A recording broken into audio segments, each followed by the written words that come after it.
Que benefícios nos advêm da obra intercessória em que Cristo está agora empenhado no céu como nosso sumo sacerdote? Ao que crê nele é dado primeiramente o perdão dos pecados.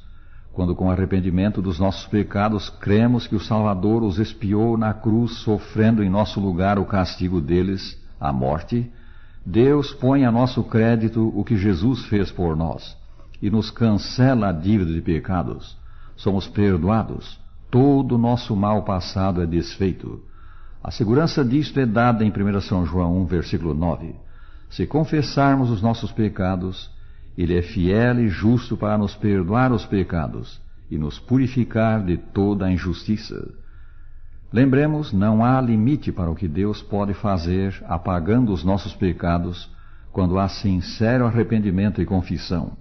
Todos os pecados, até o mais negro deles, são perdoados se deles verdadeiramente nos arrependemos. A Escritura diz: onde abundou o pecado, superabundou a graça. Romanos 5, versículo 20. Segundo, aos que vão ao Salvador, Ele dá um novo coração. A natureza escrava do pecado que se compraz em pecar, que trazemos do berço, é substituída por outra que aborrece o pecado e se compraz em agradar a Deus. Cristo os põe em um novo caminho, o caminho para o céu. Dá-lhes um novo começo. E assim, se alguém está em Cristo, escreveu São Paulo, é nova criatura.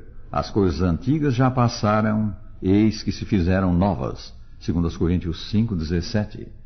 Terceiro, o Salvador vem viver no coração do seu Filho mediante o Espírito Santo.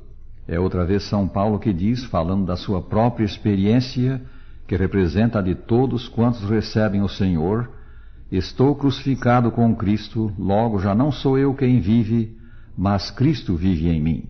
Gálatas 2, 19 e 20. Como resultado da presença de Jesus no coração, a sua imagem moral é reproduzida em nós, porque o seu perfeito caráter, a sua justiça, é-nos mais e mais comunicado. A crescente semelhança com Cristo no caráter é a prova que temos de havermos sido por Ele salvos e com Ele estarmos.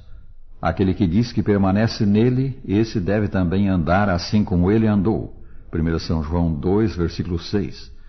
Quarto, pela intercessão de Cristo temos acesso a Deus para o suprimento das nossas necessidades, porque por Ele temos acesso ao Pai em um Espírito.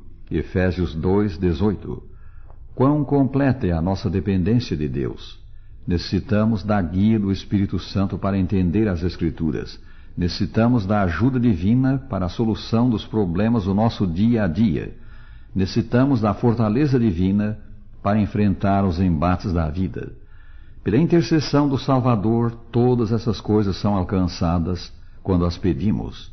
Aquele que não poupou a seu próprio Filho, antes por todos nós o entregou, escreveu São Paulo, porventura não nos dará graciosamente com ele todas as coisas?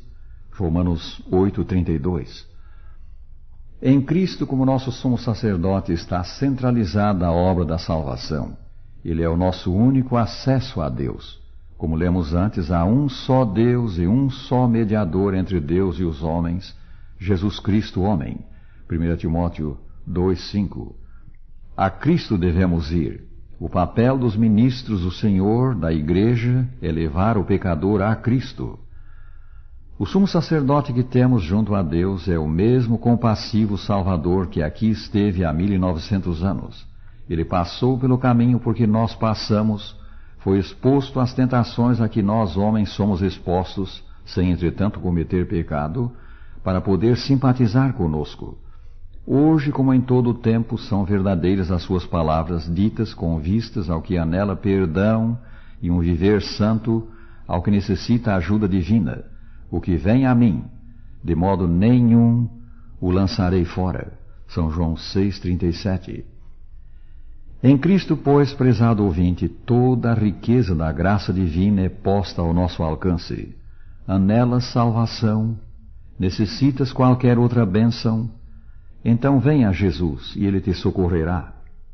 A Escritura diz, Hebreus 4, 14 a 16, tendo, pois, a Jesus, o Filho de Deus, como grande sumo sacerdote que penetrou os céus, conservemos firme a nossa confissão, porque não temos sumo sacerdote que não possa compadecer-se das nossas fraquezas.